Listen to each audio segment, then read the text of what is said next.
જય શુદ્ધ પ્રેમ ભાવ પથ્થરમાંથી ભગવાનને પ્રગટ કરી દે. શેમાંથી? પથ્થરમાંથી હા પથ્થરની મૂર્તિ હોય એમાંથી ભગવાન પ્રગટ થઈ ગયા છે. આ કે તો વણકરમાં હમાયેલો છે. જાપાનમાં એક ઈકુ કરીને જૈન સંત થઈ ગયા. એ ફરતા ફરતા એક પર બૌદ્ધ મઠમાં ગયા. શિયાળાના દિવસો હતા, કડકડતી ઠંડી હતી, બરફ પડી રહ્યો હતો અને એની પાસે તો ઠંડી માટે ખાલી કામળો હતો, એ પર્યાપ્ત નહોતો. એટલે એ મઠમાં રિયા રોકાઈ ગયા. એમ તો રાતના બહુ ઠંડી વાગતી હતી, તો એને લાકડા ગોતવાની ટ્રાય કરી કે લાકડા હોય તાપણ ઘર. તો તાપણાની બદલે એને ભગવાનની મૂર્તિ હતી બુદ્ધની, ચંદનની, એ લઈને તાપણું કર્યું. તાપણું કર્યું એટલે પ્રકાશ થયો અને એનો અવાજ આવવા માંડ્યો. ચડ ચડ ચડ ચડ થાય ને તો ઓલો પૂજારી જાગી ગયો. પૂજારી તો ઊભો થઈને ગુસ્સે થઈ ગયો કે તમે શું કરો છો? ભગવાનની મૂર્તિ કે તમે તાપણામાં નાખી દીધી અને આખી જો પૂરી થવા આવી. એટલે આ તો હસવા માંડ્યો ખડખડાટ.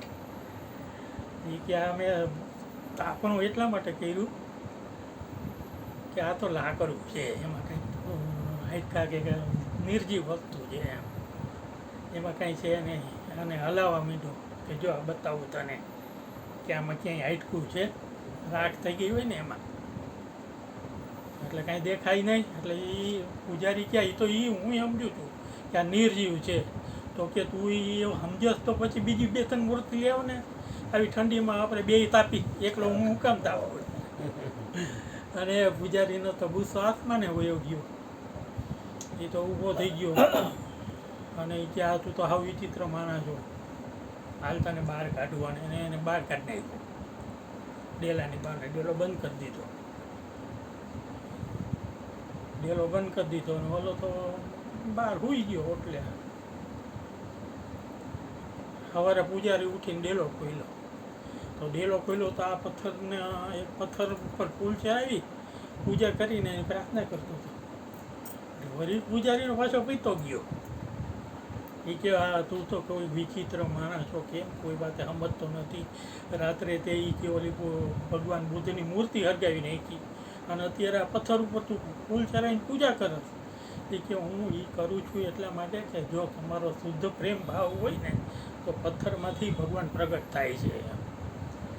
અને હું એટલા માટે જ મેં લાકડું ઓલી મૂર્તિ હરગાવી હતી કે જેથી તારો જે પાખંડી સ્વભાવ છે ને એને તને ખ્યાલ આવે.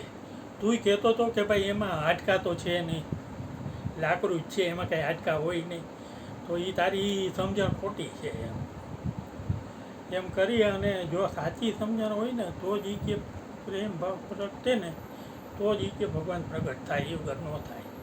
એટલે આજે તું પાખંડ કરસ ને એ મૂકી દે, એનું કહેવાનું એટલું હતું. અને બધાય મંદિરમાં બધાય પાખંડ જ કરતા હોય છે, બીજું કંઈ હોતું નથી. બોલીએ સદગુરુ મહારાજ.